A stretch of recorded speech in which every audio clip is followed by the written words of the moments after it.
Well, hi everyone, and welcome back to Crosswires. It's James here, and this week, you know what? We've jumped the queue a little bit. We've brought an episode forward because it's such an important topic, and it's something that, you know, is happening right now. We are going to be talking about Mastodon, not the Power Rangers Megazord. Mastodon.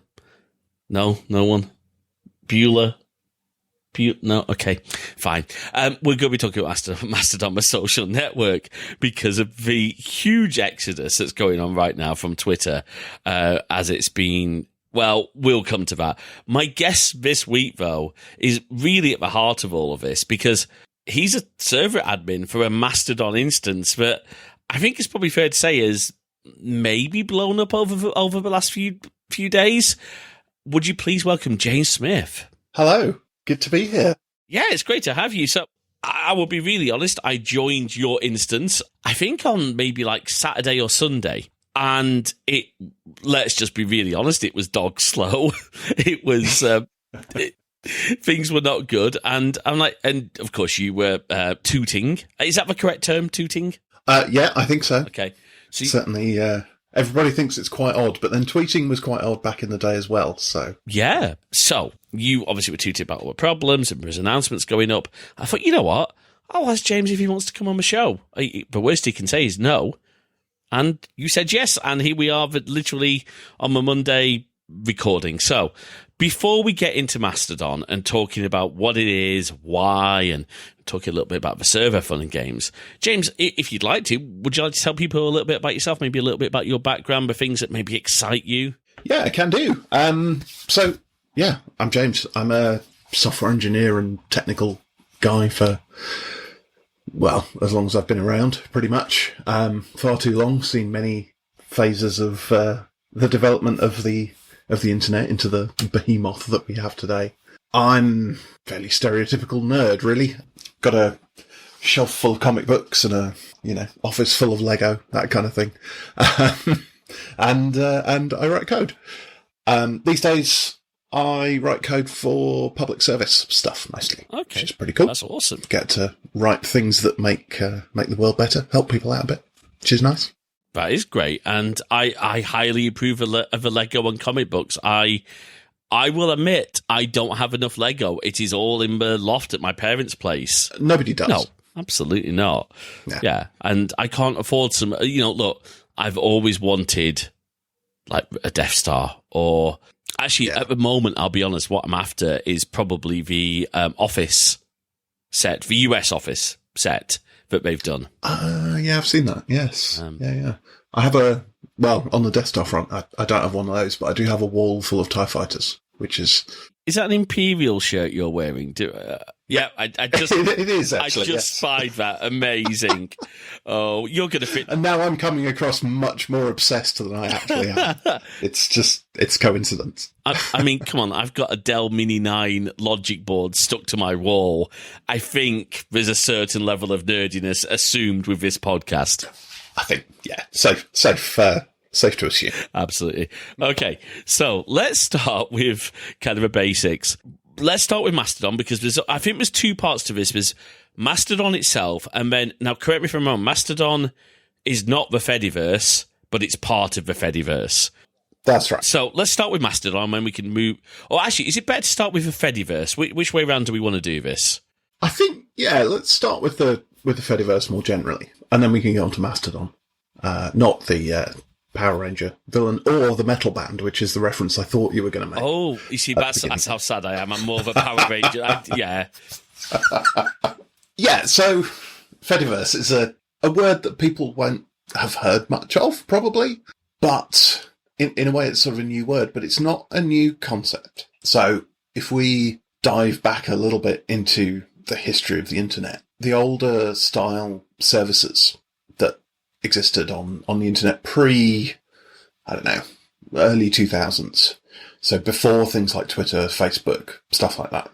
Back then, there were different services for doing different things running over the internet. The biggest one that everybody still uses is email, right? That's not the same type of thing as the web. It's a different sort of service running over the same network.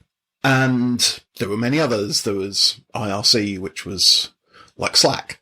Yep. Or rather, Slack is like IRC. In fact, it was an IRC bridge at the very beginning. And correct me if I'm wrong, but doesn't Twitch chat still run an IRC? Does it really? And someone told me that Twitch chat... That would be cool. I think I will double check that, but I'm pretty sure... That's interesting. See, the thing is there, what we're talking about is... What we talk about a lot these days is some website or other. This website, that website, whatever. What we're talking about here is protocols and the languages between those servers. So I'm on a server and I write an email. My server can talk SMTP to another server and deliver that email to you. The same with IRC. We can connect to different servers across the world and the messages communicate between them. And this is a sort of core part of the development of the internet, right? The internet is a decentralized, distributed system. There is no center. There is no primary mediator of all that traffic. So if part of it gets damaged, the routing goes around it. You know, famously, the internet was designed as a way of keeping communications going in the event of nuclear war, right? For large parts of the network get taken out, but it doesn't matter.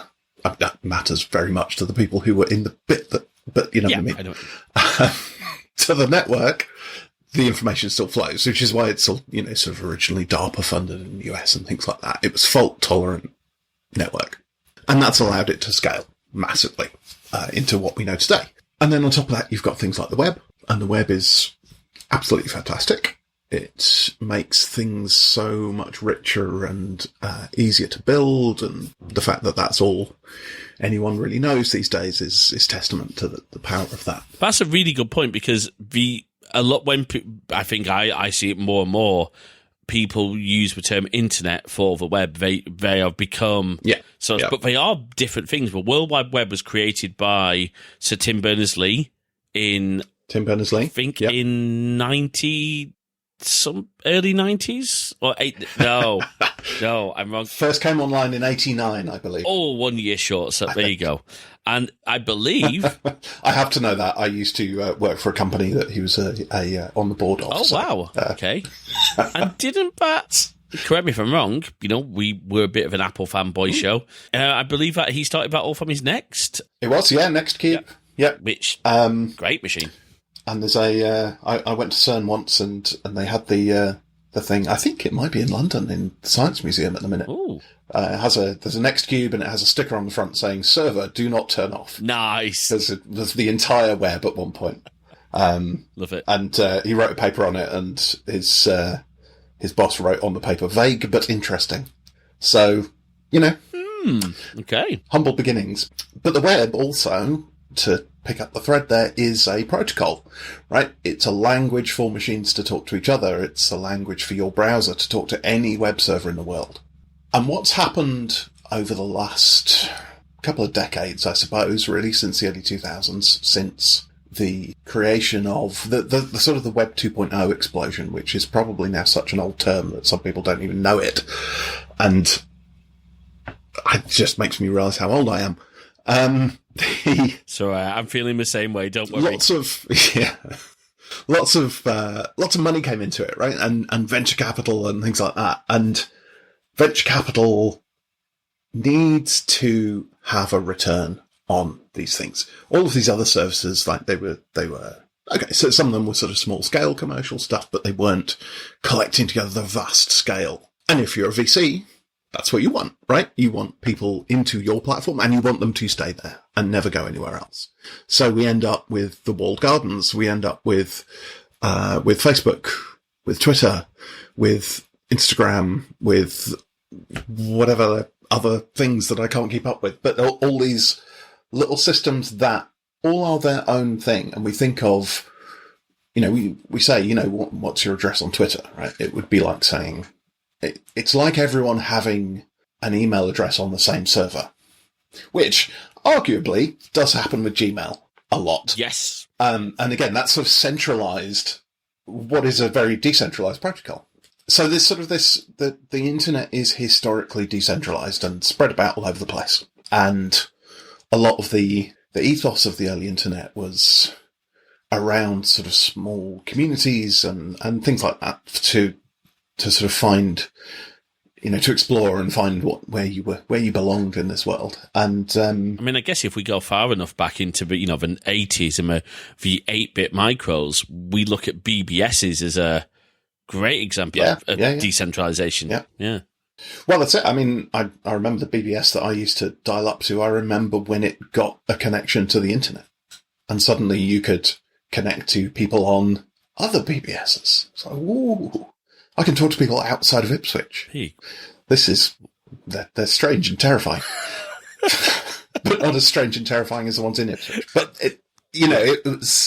it's this agglomeration of small networks, right? I mean, that's literally what the internet is. It is a network of networks. So this stuff is in its DNA, right? Really, really deep down. And that's a very long way of going around the entire history of the internet to talk about what we're now calling the Fediverse, which is, it's exactly this kind of distributed system for other applications that haven't been done that way before. So you have a bunch of servers around the world, all talking to each other over a common protocol. In this case, ActivityPub is the standard that's used between them all. And then you have a bunch of different servers running different bits of software that can all talk that common language. And so you have a single network made out of all these different servers, all these people around the world on their own instances, but working in a way that is like something that we would use on the sort of the more centralized web. So Mastodon, for instance, is a Twitter-like microblogging platform. So you can go to a Mastodon server. Others are available. We'll come to that, I guess, in a minute. But if you come to a server that's running Mastodon, you will have a Twitter-like interface. You can follow people on other servers. You can write updates, and they will travel across the Fediverse to whoever's following you in a decentralized way. And nothing can take out that network. If one server goes down, it doesn't matter. Whereas if Twitter goes down, anyone remember Fail Whale? I don't think I've seen a Fail Whale for a very long time, but back in the early days of Twitter. In the early days, absolutely, Fail Whale was a common occurrence. Yeah. So, correct me if I'm wrong, Ben. So let's say that another Mastodon instance goes down. Let's say the one we actually have cross-wires on, because, and this is something we'll come to, is you do want to sort of pick which instance you're going on to make sure it's relevant, maybe. So Crosswires is currently on masthead.social. If that went down, well, the only thing that happens then is that people on masthead.social won't be able to see other people's toots, and that thing will be down. But mastodon.me.uk will still be up, and yeah, absolutely. I mean, I assume. And this is probably going to lead to, obviously when we talk about the actual server side stuff, when it comes back on, it starts sending out those ActivityPub updates again, and vice versa. It starts receiving them. So eventually things will catch up. Is that? Yeah, absolutely. So this whole thing is built asynchronously because the messages have to travel, right? Again, like email, I don't have to make a synchronous connection to your server to email you. It's buffered various places along the way. So yeah, all these things are, there's a term in computing called eventual consistency, right? Which is at some point when all of the things get processed, all the information will be in all the places, right? And that's sort of fundamental to the design of these things, and of the internet in general. And let's come a little bit then to, let's talk about what Mastodon, because Mastodon is a micro-blogging site. In terms of the sort of content, it's Twitter-like. There's more characters. Mm-hmm. Still got image support. Polls are there. There's you can't edit toots at the moment, I believe. You can't at the moment. I think that might be coming in version 4. I've heard. I can't remember. I've heard that's coming. It's being worked on. It's been asked for a long time. Well, yeah, you don't have to pay, $8 a month just to be able to edit your toots. And we will come to a funding model of. God, is that going into the $8 tier? Is it? Is that what's? That's so one of the features. I believe so. Yeah, editing tweets is a Twitter Blue exclusive right now. Lovely. Yeah, thanks, Elon. There's a few things it doesn't have. So one of the problems of Twitter is that it's very easy to go and almost go like submarine style hunting, search and destroy, to go and search for specific terms. If you're wanting to harass someone, you might go and search for all tweets that contain a keyword, maybe, LGBTQ or, Amiga fans, if you happen to be in the if you're Control-Alt-Reese and want to... Can't stand Amiga fans, really. You've hit my buttons there. I won't tell you my first computer was an Amiga 600, man. I assumed it was. Anyway. Okay. So, but full text search like you get on Twitter just isn't a thing on Mastodon. And there's a lot of things that just aren't there, but I think there's a lot of things by design that aren't there. So, quote toots. I'm trying to... Quote tweeting's the big one. Because, again... Yeah, quote... I said quote tweeting, but whatever. Quoting of things is... Quoting? Yeah. There isn't a word for it because it's not a thing, right? And that's a very... So, the Yuzhen, who's the guy who's built Mastodon, has initially built that software and leads the open source team that's still building it, has taken a very human-centered approach to what features go in, what don't. I don't know if you've come across the Humane Tech organization or idea that actually a whole lot of these Web 2.0 companies, because they need you on their platform, they need you in the walled garden, they need you to stay there. They, not necessarily even intentionally, but the optimization of the algorithms that they use means that they continually push more and more engaging content at you. I mean, YouTube is the classic example of this, examples of YouTube radicalizing people who just started out watching cat videos all over the place, right? And we see this through recent politics and COVID and all these sort of conspiracy theories that are exploding everywhere. Those are, in a huge part, driven by these algorithms that optimize for engagement. So being aware of that and explicitly choosing not to do some things that are part of that is a big part of I think, of Mastodon particularly, but, Fediverse in general. I think it's, we know that there are things in social media that are really bad for people. And I speak as somebody who's been through that whole process, right? I was on Twitter very, very early on. I used it a hell of a lot. It got to the point where it just made me feel worse about things, and eventually I managed to break the habit. I think we've all felt some of that. And so taking this sort of humane approach to designing the software and what features go in and what don't, is, I think, a really great thing about this particular platform. And quote tweeting is one of those things, because it seems like a really nice, simple idea, but you end up with, people quote tweeting things at their followers to amplify them for abuse. Look at what this idiot's doing. And then everybody piles on, right? So it's an intentional choice. It's been requested many times. It will be requested many times more. I'm sure it's being requested a lot at the moment with all the new people coming in to the network. But it's an intentional choice not to do it. It's nice to be on a platform that is, it's all open source. It's all openly developed, and you can see what's going on behind the scenes. You can go and read these decisions. Right. And that's one thing, of course, you can't do with the other ones.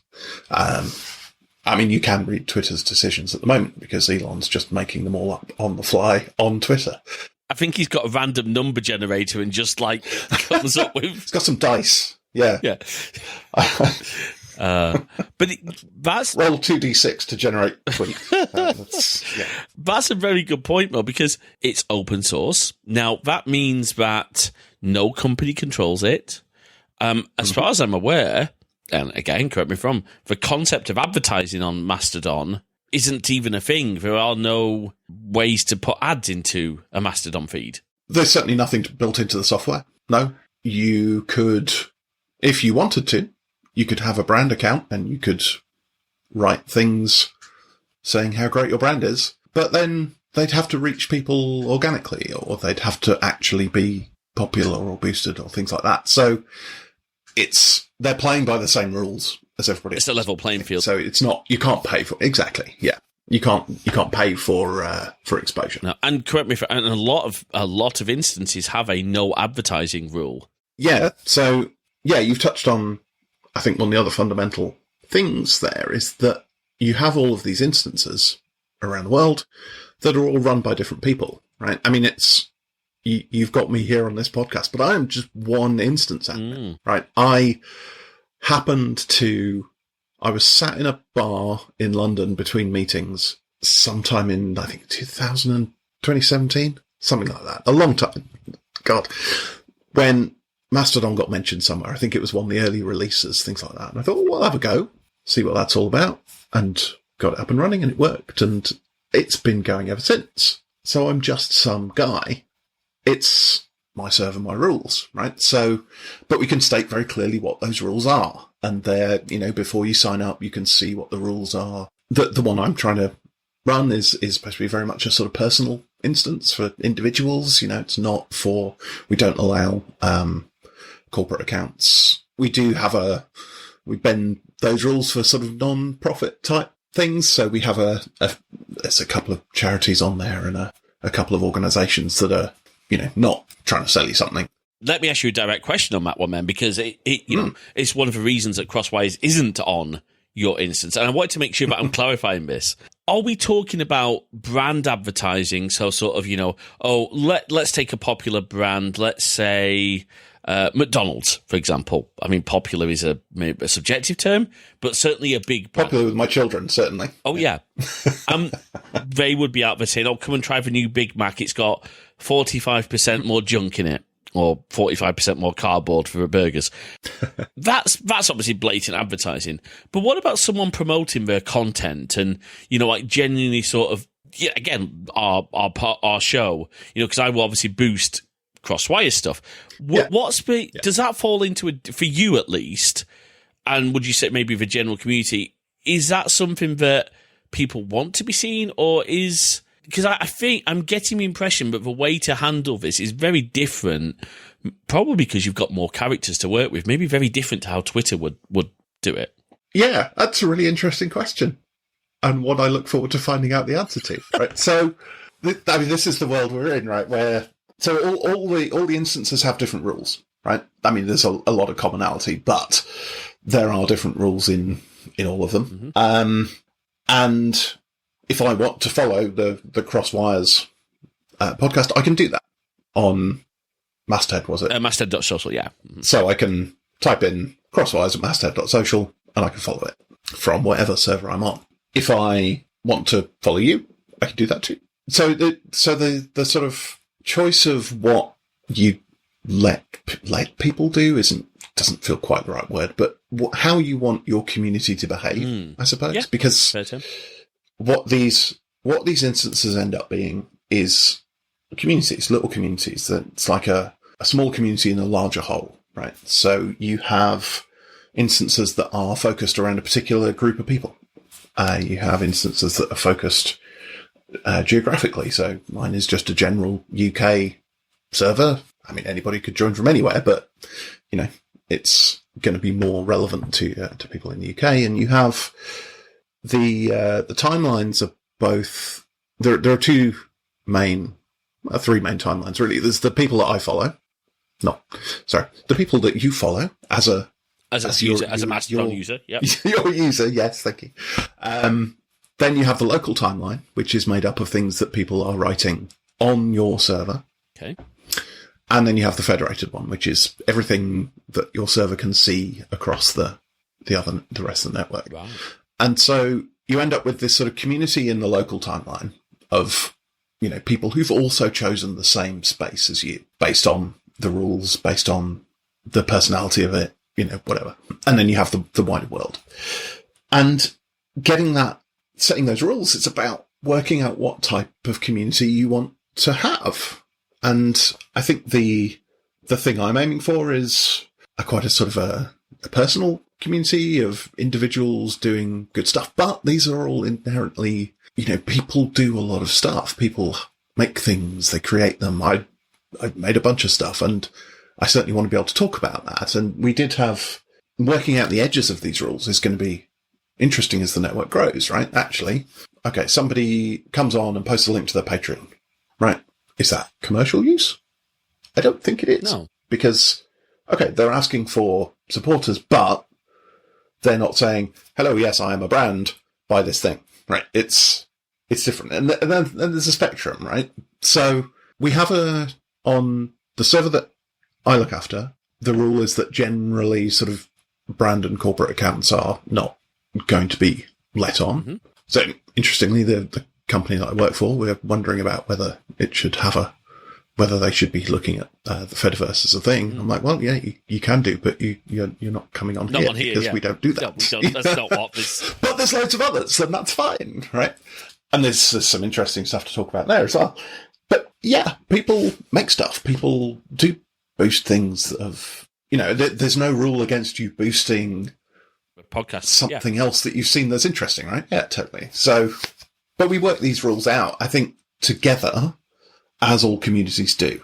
And that's the thing. There isn't a invisible moderator book somewhere. There is a set of humans who are visible, who who they are, who are making these decisions, who've written this stuff down, where you can see it. And we work that out as a community, I think. If the community wants to, you see it in things like subreddits, right? Mm-hmm. Subreddits will come up with their rules about what is and isn't allowed.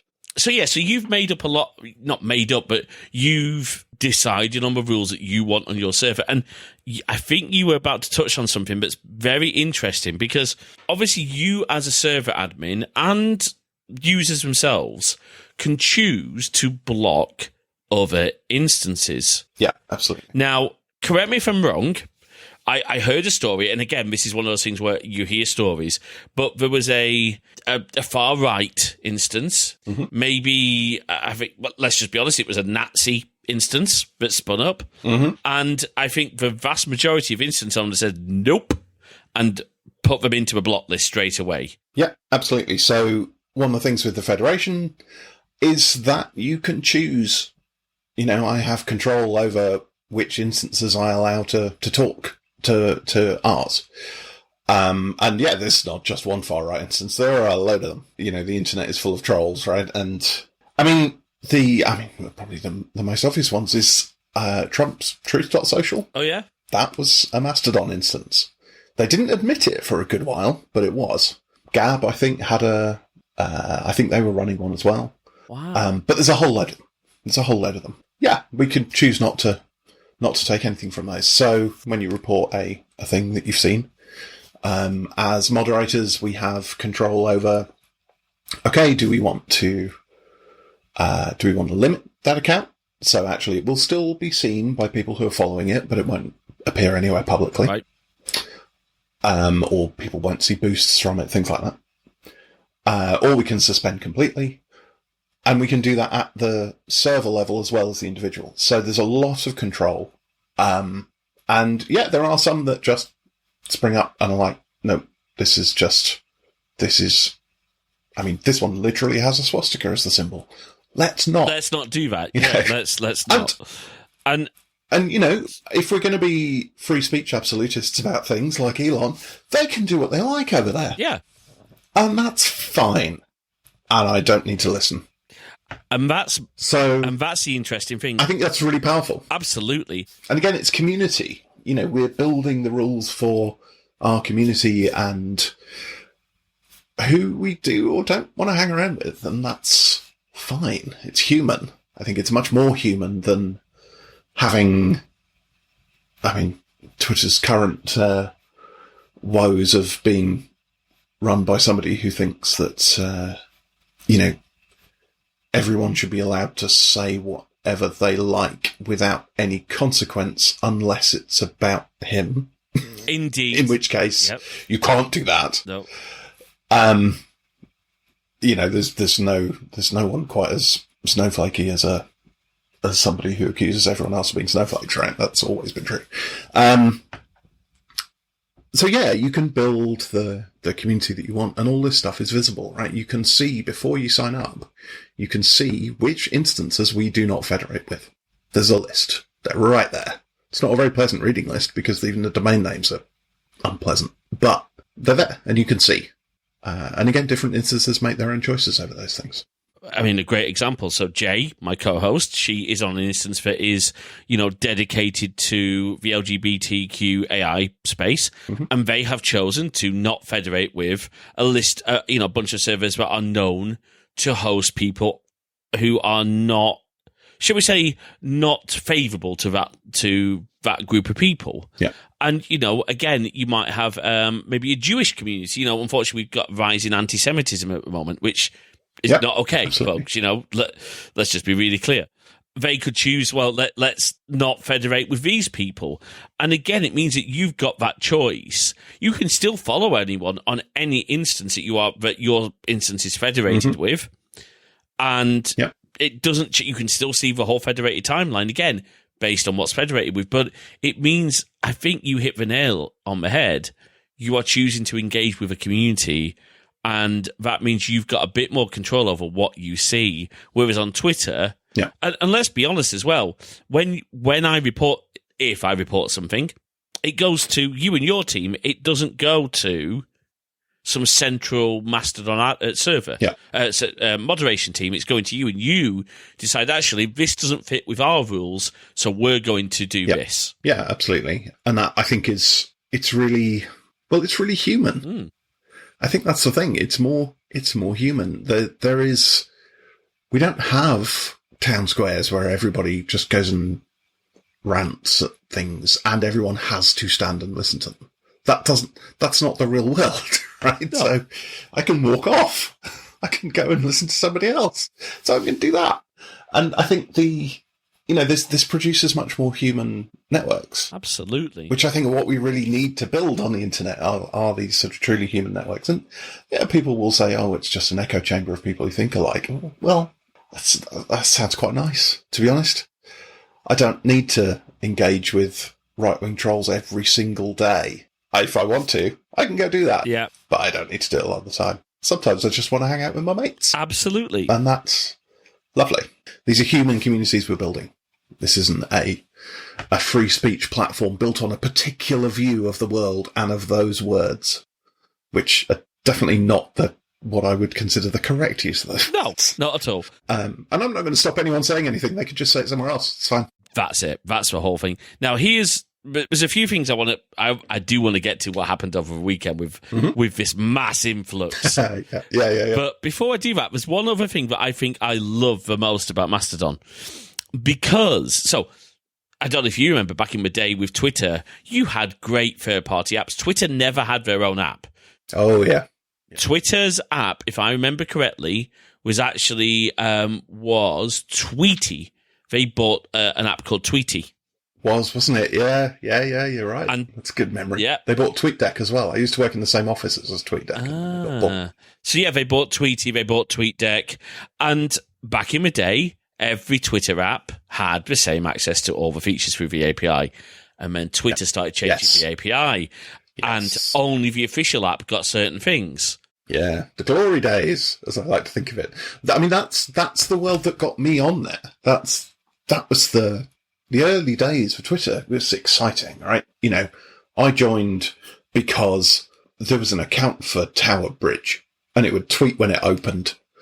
And that was amazing. It was just like, oh my God, things have voices. You could do so much interesting stuff with it. And because that didn't feed the profitability of it all, that got taken away. And you do end up with a very restricted set of apps that are clients of the things. There was a plethora of them, and now are there any others? I don't know. Probably not. There are still third-party Twitter apps. I use Tweet, but they can't do everything. They can't do everything. No, they are very limited. Notifications are incredibly limited. So, for example, I use Tweetbot on iOS, Tweetbot is wonderful, but I can't get notifications of, and this is maybe more relevant from a podcast account. I can't get notifications of likes and retweets after, when we put out the show. I remember when that stuff left Tweetbot, actually, it was like, oh, right, okay, this is no good anymore. But because Mastodon is open source, yep, every instance, every app has the same API. Now, they might be developed differently. Yep. So, one thing to say, the official mobile app for iOS, it's actually really good, but it has a few confusing bits and pieces. Like the timelines are hidden behind community. It's quite hard to find the local timeline. You've got to know what you're looking for. When the local timeline got busy on the server that we're on, I stopped using it. I was like, oh no, I can't see all the stuff going on. I'm going to go back. I use one called Toot, which is really nice. It has a picture of an elephant. Oh, nice. It's really cute. I'm using Jay recommended metatext to me, which works for... I've not heard of that one before. Good. Yeah, someone mentioned it today. And on my Mac, I'm using one called Mastodon, which is... I'm not using one on the Mac. I wanted to try something that meant I wasn't constantly switching browser tabs. Now, here's one other good thing. You can, of course, have multiple accounts on one instance, but because... You can. But because... Or in many instances. In many instances. Now, this is one big thing, of course, is that with Twitter, I have to sign into both my Twitter, the Crosswires and my personal one, and let Twitter sort of let me switch between them. But because I've got accounts on two different instances, I can just go to the instance URL for each one, and there's no... they are completely separate logins. My password manager, 1Password, handles them, just as two separate sites. It does work really well. Mastodon, by the way, folks, does have two-factor support. It does have TOTP two-factor support, so do go and turn that on. Absolutely. Yeah, and you know what? It works well. The only thing I have seen a genuine problem with, and I think this is going to lead us into our next little bit of discussion, is the confirmation emails seem to take an age to come through now. Now then, I'm guessing that's because of how busy all these instances are. I can tell you why that is, yeah. So, yeah, let's talk about the last week. Yeah. Yeah. So, obviously, with Mastodon being a Twitter-like platform, the changes at Twitter have driven a lot of people onto it. Mastodon is not Twitter. The Fediverse is not Twitter. But a lot of people have come looking for a similar kind of experience, so have ended up on Mastodon instances. There are others. There is Pleroma. GNU Social might even still be a thing. I'm not sure. But there are other things that speak activity about, right? So it's not all about Mastodon. But thinking about my service, we had a few users, it was small enough that I could know everybody who was regularly using it, and it tootled along nicely. I'd sort of made the decision to properly leave Twitter about 6 months ago when Elon first talked about buying it out, when he, made his possibly ill-advised joke about buying it, and then they held him to it, which is just hilarious. Yeah. Schadenfreude is magnificent. I mean, I feel terrible for everybody whose livelihoods depend on that platform, right? I mean, can I just say one thing on that is Twitter firing their accessibility experience team.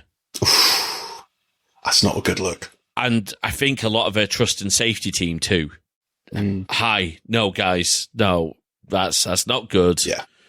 I guess that's one advantage of an open source platform is if there are bugs in accessibility, guess what? People can contribute. Oh yeah. And people do. Yeah. All the time. I think I even put something in at one point. I think I think it was only in the README or something like that, but still. It's, my name is on there in a tiny corner. But that's what I love about open source. I mean, I'm an open source dev myself, and it's so powerful in that sense. Oh, it's broken. I can fix it.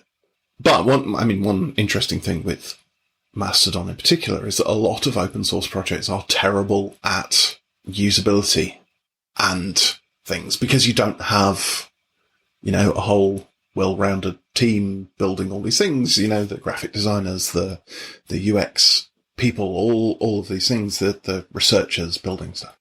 Mastodon's done a really good job of being an open source project that is really pleasant to use and that works pretty damn well, and is always improving. So I think that's why it's got traction in that area. But yeah, going back, I've gone off on tangent after tangent here. Sorry. Going back to the last week. So Elon announced he was going to try and buy the thing. That's when I left Twitter. And then there's been a sort of a steady increase, for the last few years, really, in the network. But it's not been big. There've been particular communities have grown. But then a couple of weeks ago, when he actually bought it, when the sale actually went through, we had a bit of a boost in numbers. It's like, oh, this is nice. This is a few people, there's more people turning up each day. It's quite pleasant. Nice little organic growth. Lovely.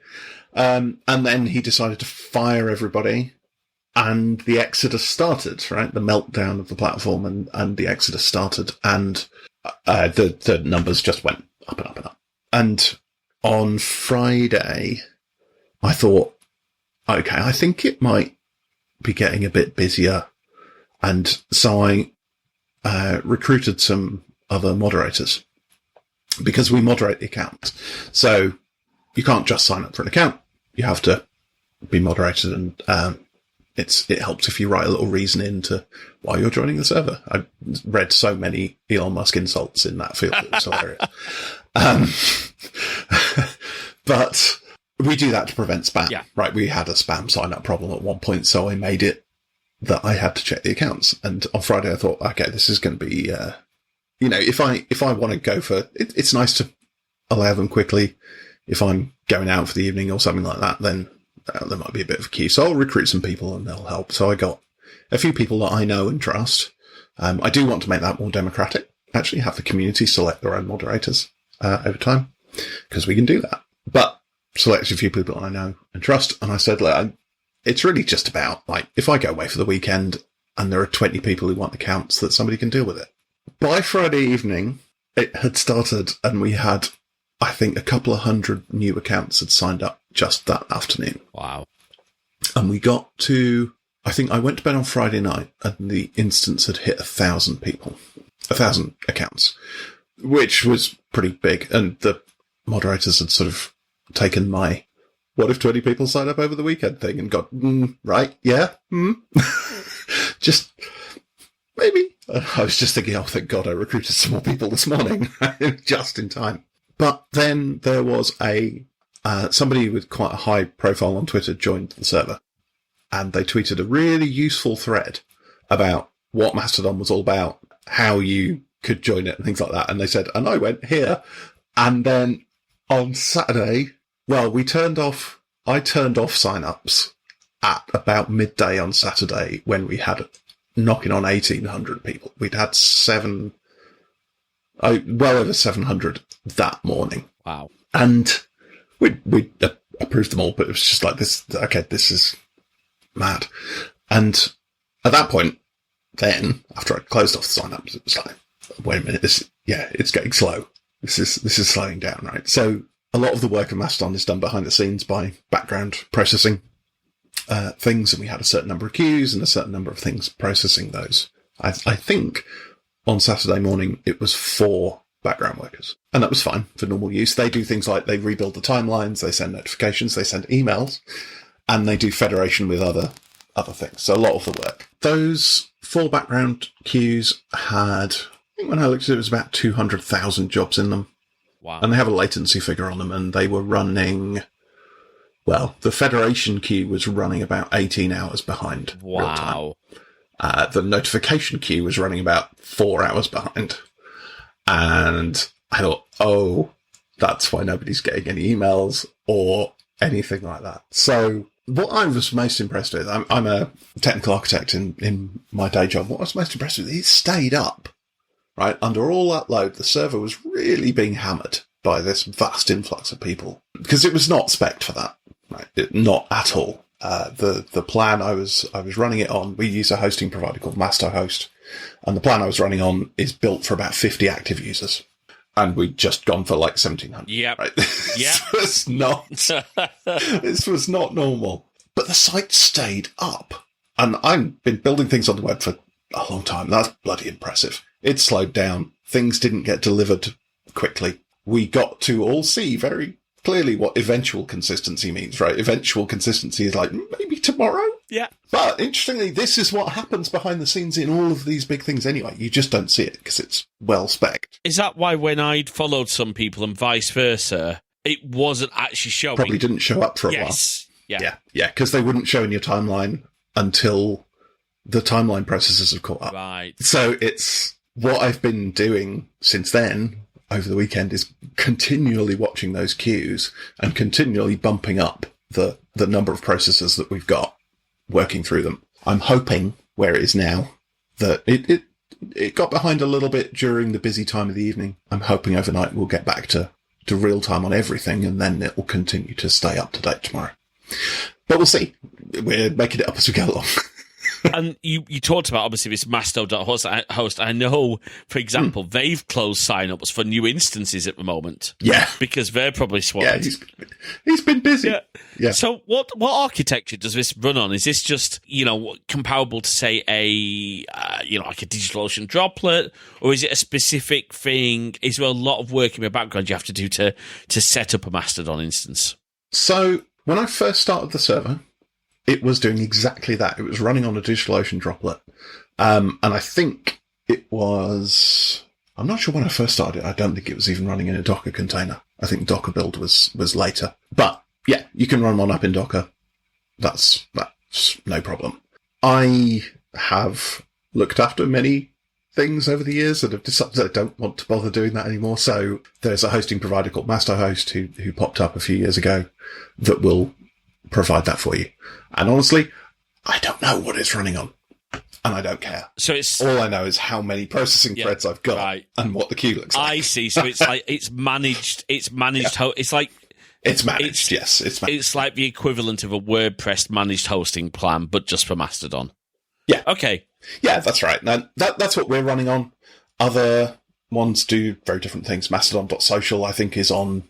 It's all its own cloud hosting.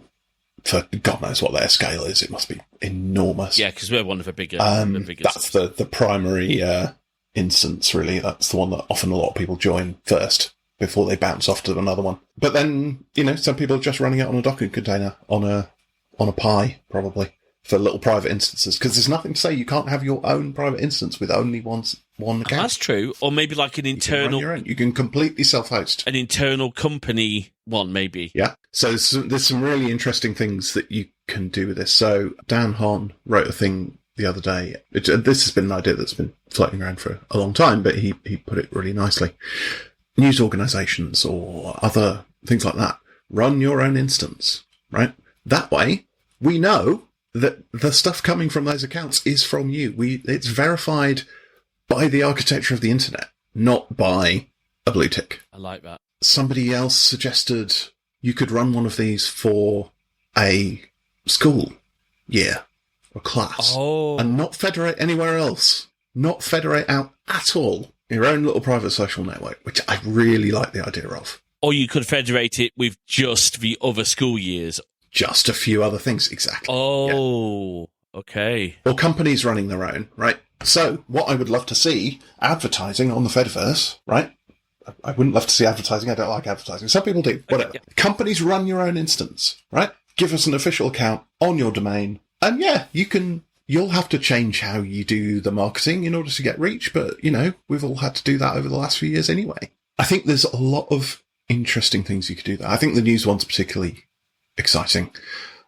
There's a really good example of that, though, which is that for a while, years, the EU has run an instance where all of the EU organisations have their official Fediverse accounts are on that domain. It's a europa.eu domain, and they all do their official communications from it. And it's brilliant.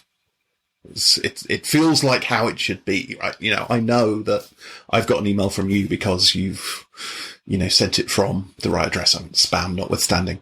And okay, bad example. Email's horrendously insecure, but No, I know it's coming from you. It's on the domain. I can see you own that. Yeah, and if you're using a reputable email host like, our episode that was a couple of weeks ago, we had, Helen from Fastmail come and talk to us all about why Fastmail is, a great solution. We're going to pimp those guys out a little bit. But yeah, that's a really good point, Igor. If you've got, so for example, let's say the Financial Times have a Mastodon instance, or I think of all the local newspapers. So, for example, down here in Bournemouth, we have the Daily Echo. Now, they are a NewsQuest publication.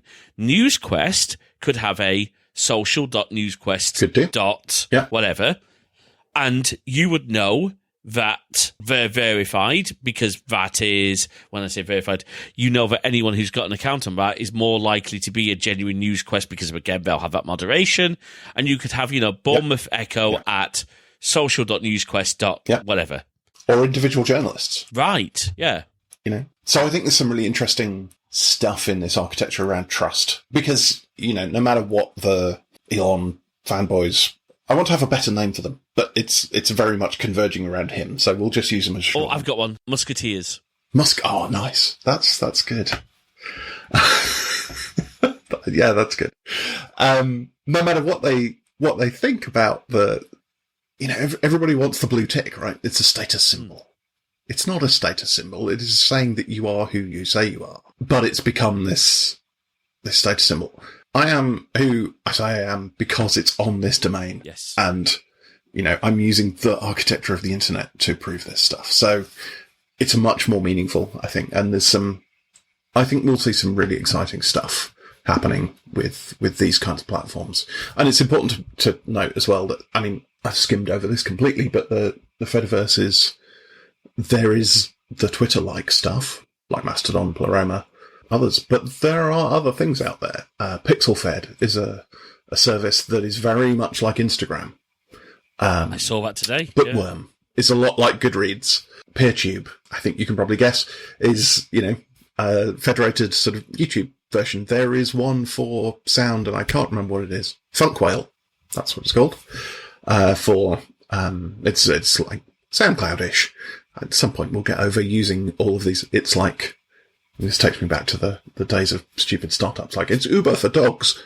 But, that's probably a thing. Uber woofs is probably a thing now. They seem to do everything else. I was about to say something, but I won't say a particular Uber brand that could work. Let's just say, if you remember Are You Being Served and Mrs. Slocum, you will know the reference I'm about to make, and I'm not going to go there. Right. See, my mind went, I don't know why, to sheep delivery via Uber, which would be Uber Bleats, obviously. I think that might be the best thing I do all week, to be fair. I think I've peaked now. Uber Bleats. Oh God! I'm totally throwing myself off track. You've gone all the way. You've gone all the way down the main line, off the branch line. You're into beaching territory now in terms of rail network. I think I'm on the I'm on a disused railway line in the middle of the Sussex countryside. Anyway. What was I talking about? We're talking about other Fediverse. Oh, the other things. Yes, the other services, and the really, really cool thing is that you don't have to be on the same type of service to follow them. So they all speak ActivityPub. On my Mastodon, as my Mastodon user, I can follow a PeerTube account, and if it posts a video, it'll come into my feed. Oh. Yeah. Right? It's not just Twitter-like things working together. It's all of the social things working together. Okay, and is that in the same format? So, at username, at server. Yep. And that's the ActivityPub address. That's yes, exactly. So let's say that. That's right. Oh, so let's say that I'm getting somewhere now, because I think there's a way to publish from WordPress in ActivityPub. There's a WordPress plugin, so you can actually, if you run a WordPress blog, you can install this plugin, and it will speak ActivityPub. People can subscribe to it in exactly the way they would somebody else's Mastodon feed.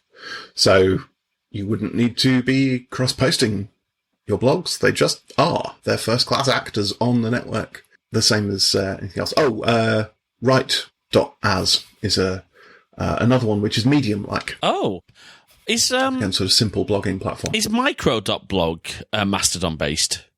Not Mastodon based, Fediverse based, ActivityPub based. ActivityPub. Sorry, ActivityPub. I don't know. Just seem to recall that being a thing. It might be. That's that's opened my eyes. That's incredible. So all these different services. I mean, powerful. Was it Pixel Fed? Pixel Fed. Because I've been wanting to be able to share cool photos, but I refuse as much as possible to have Meta products in my life. Right. I don't have a Facebook account. I'm not going to get an Instagram account. There's some stuff I'd like to see, but I can't. But in a federated world, I can. I don't need an account on those services. If I want to have an account on Bookworm for posting things that I'm reading, which is specifically built around the process of reading, I can do that as well. Like I have multiple identities in the rest of the internet, but I don't have to see what other people are doing. Got you. Funkwell for sound and things like that. Because you've already got a Fediverse capable. Exactly. Yeah, okay. Exactly. I exist on that network. I have a place to look at it from. I can have more than one. But yeah, I'm harbouring a half a plan to add something into that ecosystem. I do a bunch of 3D printing. Okay. And so I don't know if you've ever come across things like Thingiverse or... Yeah. I built myself, a little while ago, a self-hosted app locally to manage all of the 3D files that I've got lying around because you could never find them and whatever. So it's tagging and displays things. It's a bit like a local Thingiverse. We could totally have a federated Thingiverse. I love it. Doesn't matter. I mean, Thingiverse famously falls over at every available opportunity, right? So we don't need to, we can do that in a federated way as well. So I would really like to do that at some point when I, finish one of the many other projects. I've started way more projects than I've ever finished. Oh, so. As a content creator, I can absolutely relate to that. I have so many videos on the go. Hey, folks, I've actually filmed some stuff today. I've actually filmed some stuff for a YouTube video. There will be a YouTube video coming very soon. Or PeerTube. Get on PeerTube. Do you know what? I'm actually genuinely... You joke, but it's been one of my sources of frustration. YouTube, I'm just going to be really blunt. I'm literally about to stab YouTube with a very... I was going to say, you're going to stab the camera there. Well, thankfully the camera's up here. Allen key, Listeners, he's waving an Allen wrench around aggressively. Yes. YouTube Shorts and the YouTube Shorts platform, right. The amount of hate and junk and spam on that platform. But if I want to reach people, there is still you still almost have to be on YouTube, but let's get on PeerTube. This is really cool stuff. If we start to get some scale in here, and I think the Twitter thing is potentially a catalyst for that. You come into it and there are new concepts, right? People are used to thinking of Twitter as a place that you go, I have an account, I don't need to know anything else. The Fediverse is slightly more complicated. Slightly. People think, oh, it's got a domain on the end of your name. That's weird. I'm like, it's not that weird. Not Email's really. been doing that for... You've been doing it with email forever. Exactly. And the usability is really, really good. And I think we will see some adoption. And I think what would be really cool is if some of that adoption cascades out to these other types of services as well and starts to break open those. Because we've got the potential here to, this sounds really, really twee, but to take the internet back to how it was supposed to be. I like it. I'm a terrible middle-aged techno-utopian, right? It was better before. We've got some, bad stuff. Let's work out how to scale it. In my day, we used to have IRC servers, and all this, yeah. Right. Well, there's another really good example. Actually, it's not ActivityPub, but there's a modern. Everybody's got too many messaging apps, right? So there's a modern federated conversation platform called Matrix. Yes. Which I've actually finally made the leap onto in the last week. And I have that now I have one client and it's talking to WhatsApp Signal, Telegram, Slack, even in places. It's getting there. And okay, everybody hates not knowing what messenger you're supposed to be talking to this person on. It's just protocols, not websites. No more websites. Let's build protocols. I've been banging on about it for years. Well, you know what? There's this huge thing. Google are slamming Apple over RCS. Well, RCS is a protocol. It's just not a very good one for various reasons. But if we had RCS, rich communications, it's mostly in the States. It's not big over here. It's what Android Messenger is built on. Oh, right. Okay. Yeah, and it's a thing that Google are really trying to push Apple to support. But actually, if we had something that is... But they want iMessage, of They course. want iMessage. Yeah. But if all of these could talk to each other, we should be able to be on our whatever instance, whatever platform we want, and be able to talk to each other. I need to investigate Matrix. It sounds like such a great solution. It is. It's not quite straight out of the box yet, although they do... The thing that's finally got me onto it is the Element 1 plan, where you can pay a few dollars a month and have those bridges available to the other services. And it links to IRC for, people who still do that every now and again. Hey, I loved IRC. I remember previous job I worked with, one of the co-founders just switched our corporate messaging platform, internal comms. Almost every other week we would move. I think we moved between IRC, Campfire, there was a phase of that. Yeah. Slack. Oh, yeah, I remember those days. Yeah. So, anyway, listen, James, thank you so much. This has been a genuinely enlightening conversation. We've had a few audio glitches along the way, folks, but we've made it. Now, I would say normally, let's get people to sign up to your service, but let's not. Go and find a suitable Mastodon instance, and you can go on there and you can follow us. Now, I am J.S. Billsborough at mastodon.me.uk. Crosswires is currently at crosswires at masthead.social. Yeah, James, do you want to tell people where maybe we can find out a bit more about yourself and maybe your Mastodon stuff? Yep. I am at floppy at mastodon.me.uk. Come and say hi. If you want to find a server, go to joinmastodon.org, and that lists a whole bunch of different servers around the world that you can go and join. I hope that we'll be able to open up some more sign-ups, but I think judging the size of the community is one of the really important things. So also we'll work that out too. One important thing that we should mention, particularly maybe on smaller instances, but maybe on larger ones as well. A lot of this will be, you're not paying. There's no payment involved in using a server. I don't believe. No. So if you value your instance, do go and support them. I think most instances will have links on how you're going to be able to financially support them. Yes, so they all have server costs, rapidly increasing sometimes over the course of a weekend.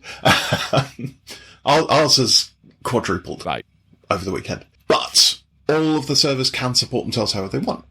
Right, so we choose to do it through a thing called Open Collective, where people can donate, and that covers the cost of the service. And people have been very generous to do so over this influx, so that actually I can say, yeah, okay, we're going to quadruple the server capacity, and not worry that it's going to all destroy my bank account in the next month. No, energy bills are doing a good enough job of that as it is. Yeah, right, yeah. But then I think Mastodon.social, mainly runs off of Patreon, things like that. So they're all different. They'll all have their own ways of supporting. But yeah, you're not beholden to somebody who owns it, who owes a lot of money to VCs, and does not necessarily have your interests at heart. You can know your admin, you can know who is looking after the community that you're part of, and you can own it yourself. And I think that's beautiful. I couldn't agree more. And obviously spending this last hour and a bit with you, I feel, I'll just be honest, I feel in incredibly safe hands knowing the... I shouldn't say that. Well, I will say that. No, it's genuine. This is a point, getting to know the person who's admin in the server I'm on, but also you've been able to shed a light on stuff. Now, there's so much more we can talk about with Mastodon, but we won't. All I'd say is don't rush into anything, folks, but it's a great time to join Mastodon, and it is great. One thing I would just say that I absolutely... Oh, it's easy to move. Oh, yes. If you join one, you can move later. I saw that, and you can import and export your followers.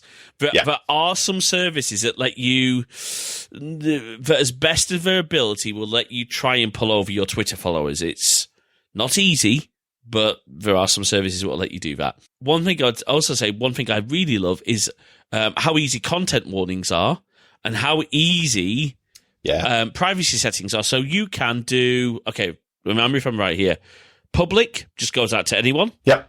Across the whole Fediverse. Then there's, it's kind of unlisted, which means... I think that means public, but it won't appear in the timeline. That's right. So if someone can see it if they find it. Yeah, okay.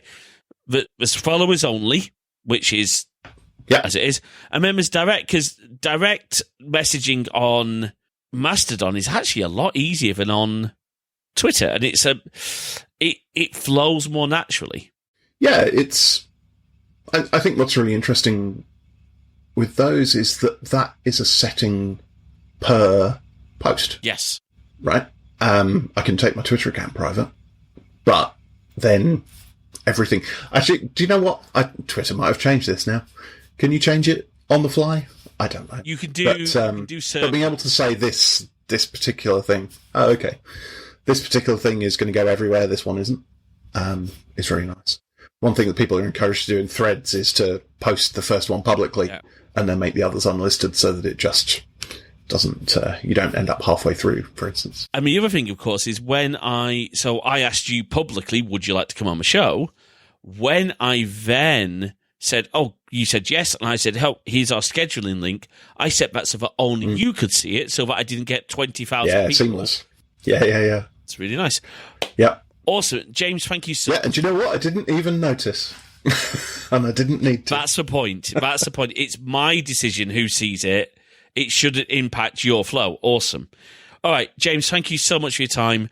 And I really appreciate it. Thank you. We could go forever, I think. Absolutely. All right. Thank you, folks. Until the next episode, see you soon. Thanks for listening to this episode of Crosswires. We hope you've enjoyed our discussion, and we'd love to hear your thoughts. So please drop us a note over to podcast@crosswires.net. You can also drop us a comment on the post, or if you're a GoodPod user, why not start a discussion there too? Make sure you follow us on Twitter @CrosswiresMG, and of course you can find the show in all the good podcast apps, and all the really bad ones too. If you'd like to check out more of our content, head on over to crossedwires.net/YouTube for all our videos, and keep an eye on our Twitch channel at crossedwires.net/live for our upcoming streams. If you like what you heard, please do drop a review in your podcast directory of choice. It really does help spread the word about the show. And of course, if you can spare even the smallest amount of financial support, we'd be incredibly grateful. You can support us at ko-fi.com/crossedwires. That is ko-fi.com/crossedwires. Until next time, thanks for listening.